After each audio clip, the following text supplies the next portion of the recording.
mo, which is ginawa niya. And then, sabi nung boses na familiar is, wag siyang matakot na gawin. And then, bumalik ito, and then bumalik, sabi niya, si Mother Teresing ay bumalik ng same oras sa same na place. And yun na nga. So, si Mother Teresing is nagbalik sa kwarto niya, and then, pagising niya, is hindi na ulit siya makakita. And then, pinuntahan siya ng other nun na sinabi na magsa-start na ang misa. And then, paglabas niya ng kwarto niya, is na-regain niya yung kanyang kakayahan na makikita. And then, same time, at the same place, noong oras na yon is nagpunta ulit siya doon sa garden kung saan nakarinig siya ng boses. And then, habang nagpe-pray siya, is may nasabi siyang word na parang mother. Tapos, nag-appear ngayon yung babae na super beautiful and sobrang puti, and then divine yung kanyang presence na nalutang daw. And then nung nakita niya yung babae, suot nung babae is long white dress habang nakalutang ito. Ngayon, tinanong siya ni Mother Teresing na kung sino siya. Then, sumagot yung babae na, I am your blessed mother. Na kung saan napatunayan na ni Mother Teresing na yung encounters niya is with our blessed mother. Noong September 14 is sinabi ni Mother Teresing na kailangan is ma-bless yung place na kung saan nakita niya yung ating blessed mother. And then, hindi nakakalimutan ni Mother Teresing na pumunta doon sa place na yon para makita si Blessed Virgin Mary. Noong September 15 at 3:20 in the afternoon, pinabless niya yung place na kung saan nangyayari yung pagpapakita ng ating Blessed Mother. Now, si Bishop Oviar ata is, kumbaga, finake niya yung showers of petals na kung saan paniwala yung mga mothers, and then pinagpupulot nila. And then, pagkapulot nila, yung mga petals ay nag-turn into ash. Kasi nga, sabi ni Blessed Mother ay, I ask you to believe in me. So, dapat, maniwala sila na totoo, hindi yung gagawa pa sila ng mga ganon para lang mag-imbento.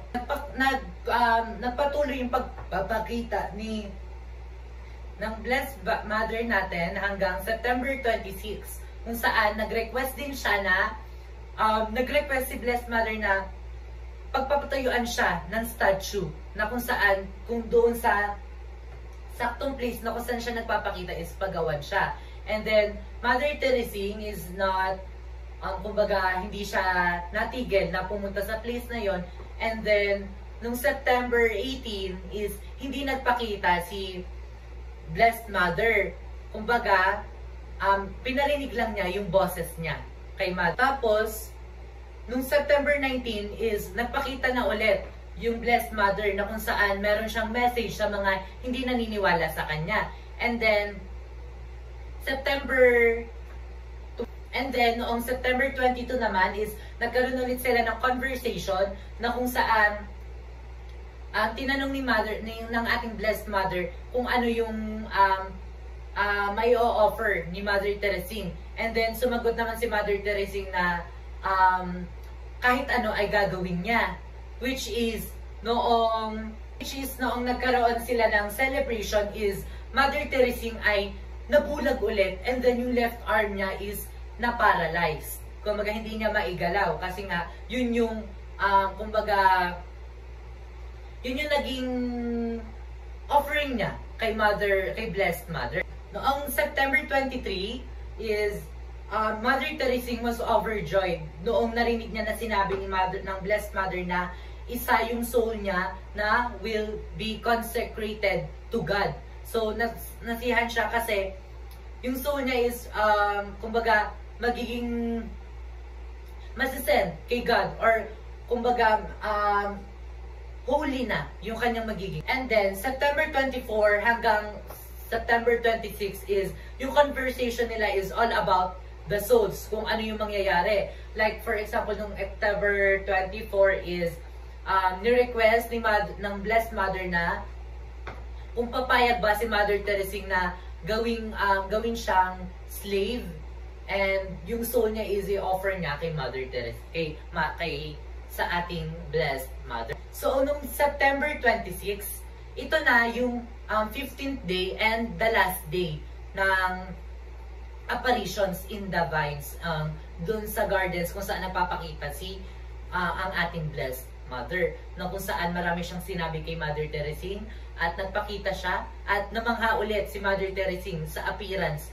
na ipinakita ng ating Blessed. Noong September 30 naman is nagkaroon ulit ng showers of petals, kumbaga kasaan thousands of petals are in, hindi naman showers, kumbaga bigla na lang naglitawan yung petals sa room ng mga madre, kumbaga halos thousands. And then October 1 is naka-experience ulit si Mother Teresing ng sufferings or kumbaga ng mga sakit galing kay Satan.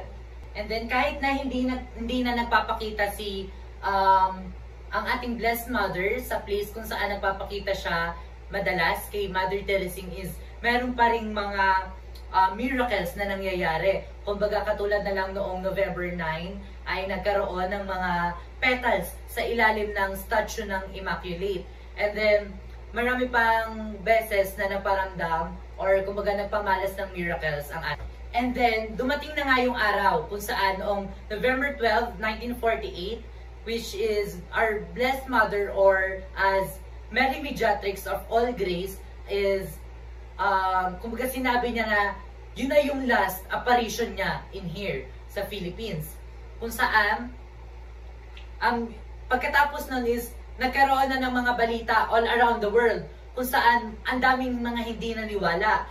Ngayon, nung hindi sila naniwala, which is sobrang kumbaga sinasabi lang nila na si Mother Teresing and Mother Mary Cecilia is nag-iimbento lang. Kasi nga, madaming hindi naniwala because this happens after, or kumbaga kakatapos lang ng World War II, and different apparitions are all over the world. Kumbaga, sobrang dami ng events na sinasabi na nagkaroon ng apparition.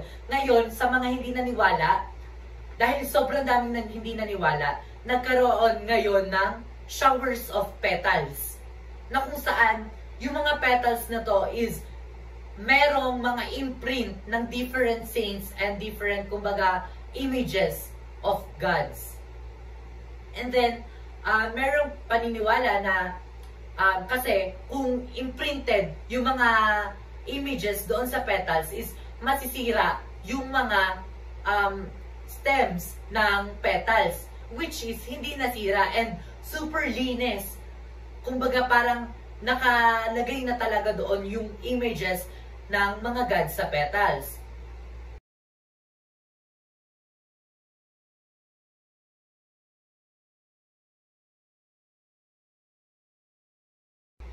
And pagkatapos nun is ipagpapatuloy na ni Ms. Ira yung discussions about the dancing sun pagkatapos ng Marian apparition. Thank you po.